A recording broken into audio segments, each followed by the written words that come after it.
Former President Donald Trump has been ordered to pay nearly $355 million and has now been barred from doing any business in New York for 3 years. This decision is part of a verdict in his New York civil fraud trial. A judge announced the ruling late this afternoon, also barring Trump from getting loans from New York banks over the next 3 years and ordering him and his companies to pay millions of dollars. His adult sons have been ordered to pay $4 million each. Trump was already found guilty of exaggerating his wealth on financial statements that were given to banks and insurers to make deals and get loans. New York Attorney General Letitia James had been seeking $370 million. Trump is expected to appeal this decision. All right, guys, welcome back. DR John is here. So what just happened, guys? A $355 million judgment plus $100 million in interest and penalties due in 30 days. No appeal, no payment plan, no quiet settlement. The court has made it final.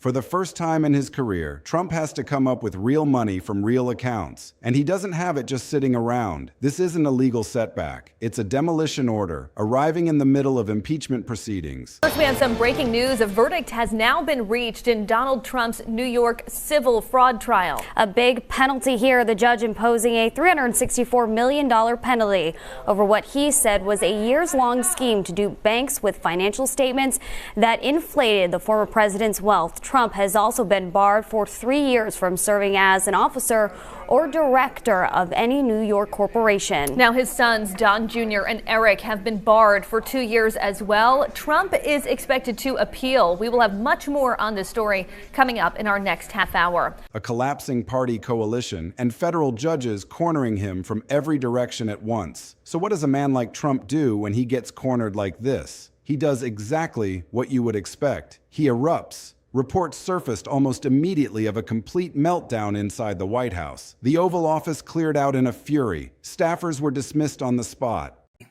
Are also banned for life from serving in a financial management role in any New York company. Donald Trump Jr. and Eric Trump are banned from serving as an officer or director of any New York company for 2 years. And Donald Trump and his companies are banned from applying for loans from any New York bank or financial institution for 3 years. A new independent director of compliance will be created at the Trump Organization to ensure the company establishes internal protocols and meets financial reporting obligations. And the current independent external monitor will continue to oversee the company's financial dealings and ensure this fraud cannot continue. I want to be clear. White-collar financial fraud is not a victimless crime. When the powerful break the law and take more than their fair share, there are fewer resources available for working people, small businesses, and families. The social media platform he controls, lit up with unhinged rants, profanity-laced tirades, direct threats aimed at judges, at investigators, at anyone he perceives as part of the machine that just dropped this wrecking ball on his empire. He called the judges tyrants. He threatened retribution. He used language that sounded less like a sitting president and more like someone watching their entire life's work get repossessed in real time. Because that's exactly what's happening. And everyday Americans cannot lie to a bank about how much money they have in order to get a mortgage to buy a home, or a loan to keep their business afloat, or to send their child to college. And if they did, our government would throw the book at them. I want to thank the entire incredible and hardworking team in my office that tried this case, because the scale and the scope of Donald Trump's fraud is staggering. And so too is his ego and his belief that the rules do not apply to him. Today, we are holding Donald Trump accountable. We are holding him accountable for lying, cheating, and a lack of contrition, and for flouting the rules that all of us must play by. Because there cannot be different rules for different people in this country, and former presidents are no exception. This decision is a massive victory for every American who believes in that simple but fundamental pillar of our democracy, that the rule of law applies to all of us, equally, fairly, and justly. Trump understands better than anyone what this judgment means. It's not a legal loss he can spin. It's financial annihilation. It's the kind of blow that, when stacked on top of impeachment, on top of mass party abandonment, on top of complete judicial isolation, equals one unavoidable outcome: removal from power. Let's get very specific about what $355 million actually looks like in practical terms, because the number is so large it almost becomes meaningless unless you break it down. This isn't a theoretical line item on some legal document that gets negotiated away over coffee and handshakes. This is cash that has to materialize. This is money that exits his accounts. This is wealth that transfers out of his control permanently. And nobody, not even the supposed billionaires who posture about their net worth on financial disclosures, keeps that kind of liquid capital sitting idle. Not a single person on earth has $355 million ready to wire at a moment's notice. So what happens? He sells, he liquidates, he unwinds years of complex real estate deals. He starts dumping properties onto the market. He scrambles to raise cash by any means necessary. And in doing so, he reveals something he has spent decades trying to hide: just how fragile his financial house of cards actually is. The judge who issued this ruling didn't offer gentle criticism or mild rebuke. The language was devastating. The court described Trump's conduct as shocking. The ruling documented persistent, systematic fraud. And then came the killer blow: a multi-year ban preventing Trump from doing business in New York. Not days, not months, years. The state where his entire real estate identity was forged. The city where his name sits plastered across towers. Trump Tower, Trump Park Avenue, all the properties, all the branding, all the deals that built the mythology of Donald Trump as a master businessman. He can't operate them. He can't be involved. He's essentially been exiled from his own kingdom. New York is where the money lives. New York is where the real estate empire actually exists in physical form. To ban him from conducting business there for years is not a penalty. It's an execution. It's saying, we're going to sever your ability to generate new income. We're going to lock you out of your primary market. You can keep your existing assets, but good luck leveraging them, refinancing them, or using them to create any new value. Here's where the $355 million stops being a headline and becomes something far more dangerous. The real devastation is the business ban. The real destruction is watching your entire financial infrastructure get frozen while the world keeps spinning. Sure, existing properties generate some revenue, but he can't sign new deals. He can't expand. He can't refinance anything. He can't leverage his real estate holdings to raise capital because the mechanism for doing that has been surgically removed. His finances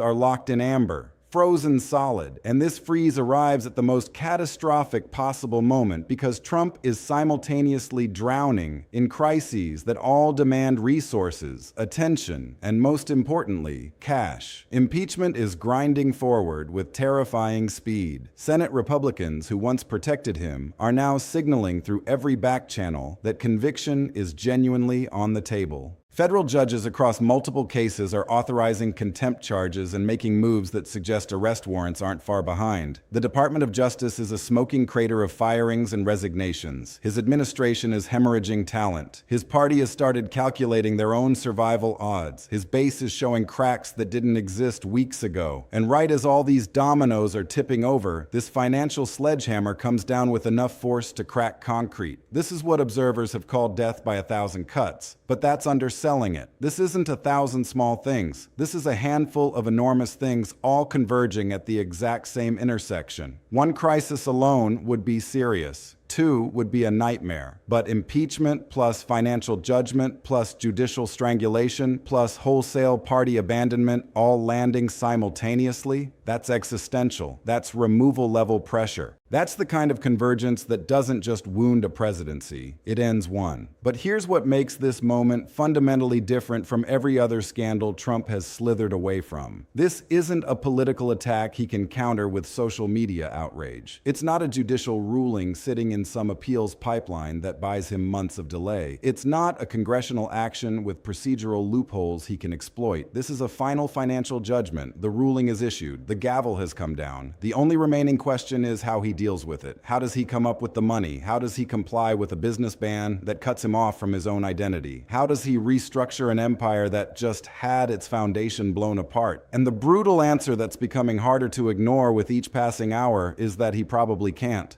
Because when you combine this financial devastation with impeachment moving forward, with his party sprinting for the exits, with federal judges closing in, this judgment likely tips the entire equation toward removal. It tips toward the end. It tips toward the final collapse. Let's pull apart what this judgment truly represents beyond the dollar sign. The $355 million is eye-popping, yes. But what's far more significant is what the ruling declares about Trump as a human being and as a businessman. The court didn't suggest he made accounting errors. The court didn't propose he bent some technical rules in gray areas. The court documented that Trump engaged in shocking and persistent fraud. That's not a critique. That's an indictment of everything he's built his entire persona around. It establishes a legal record that says Donald Trump's business empire is fundamentally fraudulent, that his wealth was constructed on deception, that he inflated assets, lied about property values, and misrepresented holdings to secure better financing terms. That's the core of who he claimed to be as a businessman. And a judge just officially documented that it's all built on fraud. That record now exists permanently. It cannot be undone. It cannot be memory holed. It's part of the permanent legal and historical record. The business ban hits even harder than the money. Years of exile from New York business. Years of watching competitors, rivals, people he's spent decades belittling,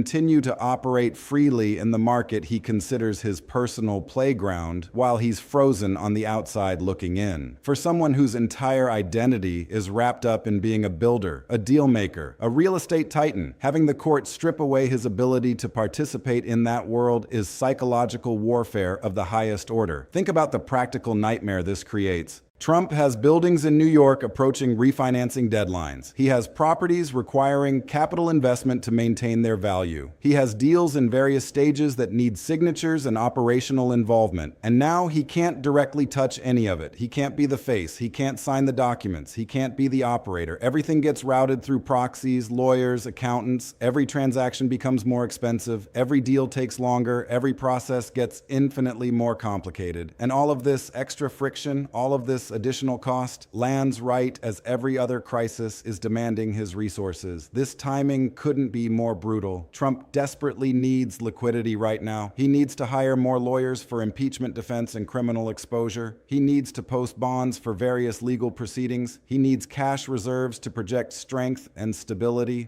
Instead, he's being forced into fire sales, dumping assets to cover a judgment that arrives like a collection agency at dawn. And when Trump starts selling, everybody notices. The market notices. Competitors notice. Potential buyers notice. And they all start circling with the same thought running through their heads. This guy is desperate. This guy needs cash now. This guy will take whatever we offer. And once that perception locks in, nobody pays fair value. Nobody offers market price. Everyone hunts for the discount. Everyone wants to exploit the weakness. So Trump ends up selling properties for less than they're worth. He destroys his own net worth in the process. He creates a self-inflicted wound that keeps bleeding. This is the classic financial spiral that has consumed countless fortunes before his. Once it gains momentum, it feeds on itself. Creditors catch wind of distress and start calling in loans. Lenders sense blood in the water and cut off credit lines. The market realizes a distressed seller is flooding the zone, and prices for everything he owns start dropping. It becomes a self-reinforcing doom loop that accelerates with terrifying speed. Trump is right at the entrance of that spiral now. 30 days to produce $355 million. He doesn't have it in liquid form. He will be forced to sell. And once the selling starts, the spiral tightens. Creditors get nervous. Lenders pull back. The market pounces. His financial position doesn't just deteriorate, it plummets. All of this unfolds while the other pressures keep mounting. Impeachment hearings proceeding. Senate conviction votes looking increasingly likely. Federal judges signaling aggressive actions. The Justice Department in complete disarray. An administration that can barely function. This judgment landed at the precise moment when Trump has the least capacity to absorb it. His attention is shattered across a dozen crises. His legal teams are overwhelmed, running between impeachment prep, criminal defense strategy, and now this financial catastrophe that demands immediate action. They have to drop everything and figure out how to handle a $355 million judgment with 30 days to comply. This is the convergence that breaks people. Politically, financially, legally, administratively, everything is collapsing simultaneously, and there's no escape hatch anywhere. The Trump organization didn't escape this ruling either. Separate fines and penalties hit the company itself, pushing the total obligation when you include all co-defendant judgments to a staggering $465 million.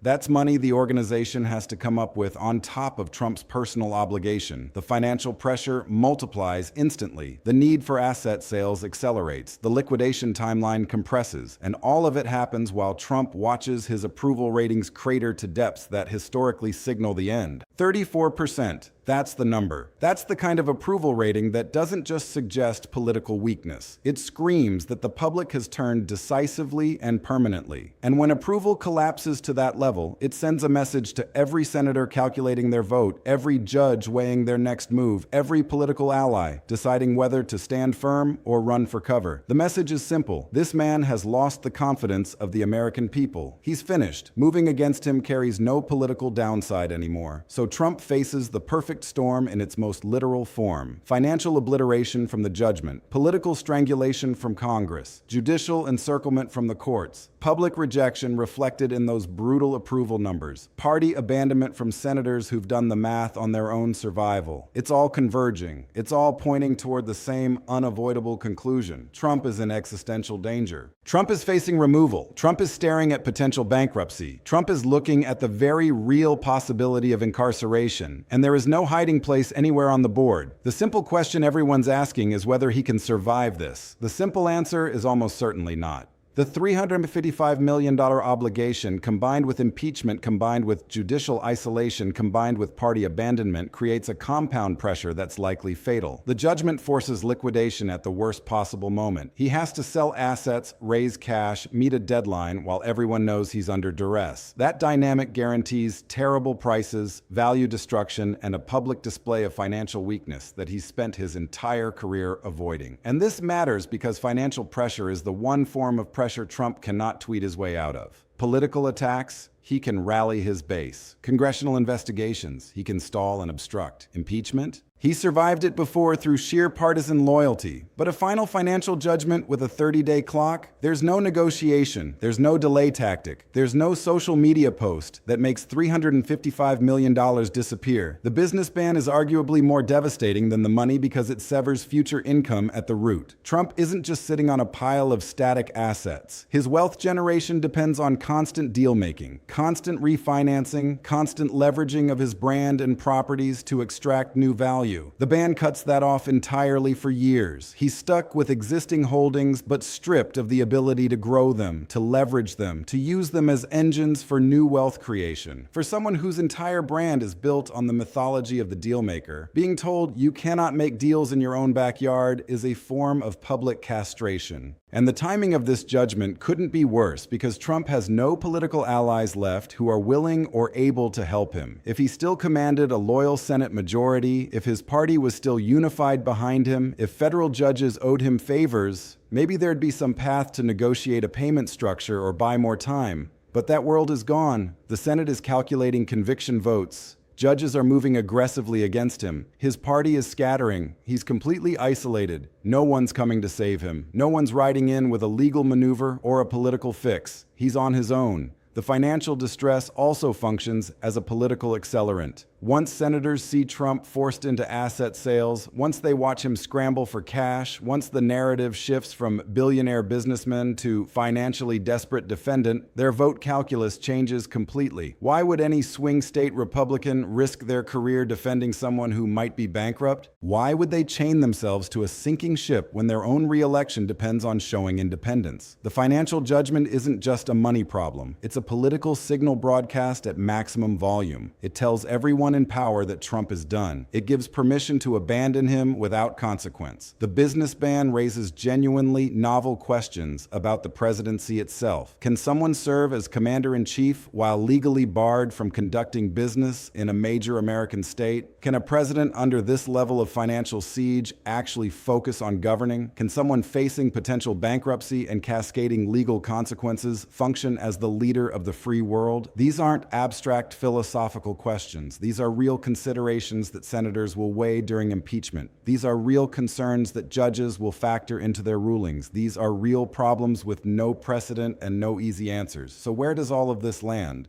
The picture is brutally clear. Trump is caught in a convergence of pressures that no single person could withstand. Financial destruction from the judgment, political destruction from Congress, judicial destruction from the courts, public destruction reflected in collapsed approval, party abandonment from senators who've decided self-preservation matters more than loyalty. It's all pointing in one direction. Trump is finished. Removal is becoming a matter of when, not if. Financial consequences are unavoidable. The empire he spent decades constructing is under threat of total collapse. The $355 million judgment transcends being just a number. It's a symbol of comprehensive defeat, legal defeat, financial defeat, personal defeat. It's a symbol that the system has turned against him decisively, that courts are rejecting him wholesale, that the financial world is crushing him, that everything he built is suddenly vulnerable. And Trump, watching all of this unfold, is reacting like a man who understands exactly what's happening. The rage firings, the profane social media meltdowns, the threats against judges and investigators. This isn't strategy. This is panic. This is someone who built his entire identity around being untouchable, suddenly realizing he's cornered. The judgment combined with impeachment, combined with judicial hostility, combined with party abandonment, equals something approaching the final chapter. Not necessarily the very last page, but certainly the moment where the ending becomes visible. This is the financial death blow that changes everything. This is the moment where money stops being a shield, where wealth stops being protection, where the realization crashes down that no amount of financial engineering can buy a way out. This is the moment Trump understands genuine vulnerability for perhaps the first time, understands mortality in the business and political sense, understands that real consequences are not just possible but arriving, and it's all happening in real time for the world to watch. Senate votes approaching, judges circling, financial judgments crushing, Trump trapped in the center with every exit blocked. This is what systemic collapse looks like. Stay tuned, because next we dig into whether Trump attempts bankruptcy before the Senate casts its final vote, whether resignation becomes his only escape hatch, and whether those around him even allow that exit. This is the endgame unfolding. Don't miss what comes next. What makes this entire situation so absolutely critical to understand is that the financial judgment does not sit in isolation. It's not a standalone problem that can be managed while other crises wait their turn. The $355 million is devastating precisely because of what it means when combined with everything else detonating simultaneously. What's happening right now is a convergence of crises, creating an exit velocity that Trump almost certainly cannot escape. Look at the timeline all happening at once. Senate Republicans moving toward conviction with internal polling showing Trump is radioactive for their midterm prospects. Vulnerable senators in swing states doing the cold political calculus that keeping him around costs them their seats. A party apparatus deciding that removing him now gives them the best chance to reposition before voters render their judgment. Federal judges simultaneously vacating favorable rulings, authorizing contempt fines, documenting Trump's threats against the judiciary, and unifying around the conclusion that he represents a fundamental threat to rule of law. The Department of Justice completely shattered, staffed by people either incompetent or facing their own coming indictments. And right through the middle of all this, a $355 million financial sledgehammer that forces asset liquidation, reveals financial fragility, and imposes a business ban severing his primary income source. This isn't separate crises running on parallel tracks. This is political pressure, judicial pressure, financial pressure, and administrative pressure all being applied to the same person at the same moment. And there is no release valve anywhere in the system. When senators see Trump heading toward financial collapse,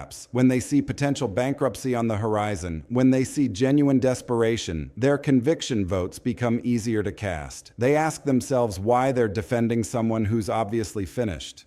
When judges see financial distress, they become more willing to authorize aggressive actions, more willing to escalate, more confident that the moment for decisive moves has arrived. And when Trump's base sees him bleeding financially, when they see weakness instead of strength, their support erodes faster because the brand was always built on winning, on dominance, on being untouchable. Weakness is poison to that brand. This is the cascade in its purest form. One domino falling might be survivable. All of them falling together creates a collapse that's almost mathematically certain. That's removal. That's the end.